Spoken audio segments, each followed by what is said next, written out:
তোমরা শুনতে চেয়েছিলে না বিটিএস কেন আমার জীবনে এত বেশি প্রভাব ফেলছে? তাহলে শোনো তোমরা। যেদিন থেকে আমি জিন নামক এই মানুষটাকে চিনলাম, সেদিন থেকে কেউ আমাকে অসুন্দর বললে আমার মন খারাপ হয় না। কারণ জিন অভ্যাস শিখিয়েছে হাজারটা সৌন্দর্যের মধ্যে নিজেকে খুঁজে নেওয়া। এখন আমি হাজারটা সৌন্দর্যের মধ্যে নিজেকেই সুন্দর ভাবি। আর এই মানুষটার জীবন কাহিনী যেদিন থেকে শুনেছি, সেদিন থেকে নিজের উপর আর কোনো অভিযোগ নেই। মানুষটা আমাকে আত্মবিশ্বাসী হতে শিখিয়েছে। এই মানুষটা আমাকে শিখিয়েছে ইচ্ছে থাকলে উপায় হয়। ও বলেছিল পরিস্থিতি যখন কঠিন হয়ে যায় তখন একটু এগিয়ে ভাবো, তুমি চেষ্টা করলে পারবেই। এই জীবন জামক নামক মানুষটাকে যেদিন থেকে আমি ভালোবাসতে শিখেছি, সেদিন থেকে রাস্তায় কেউ পিছন থেকে শেষ বাজালে আমি ফিরে যাইনি।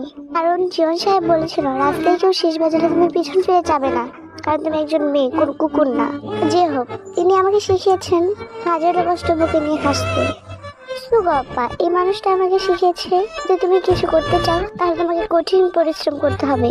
জিমিন এই মানুষটা আমাকে কিভাবে মানুষকে ভালোবাসতে হয় তা শিখিয়েছে। এই বলবো, কাউকে ভালো না বাসতে পারলে তাদের সম্পর্কে খারাপ কিছু বলবেন না।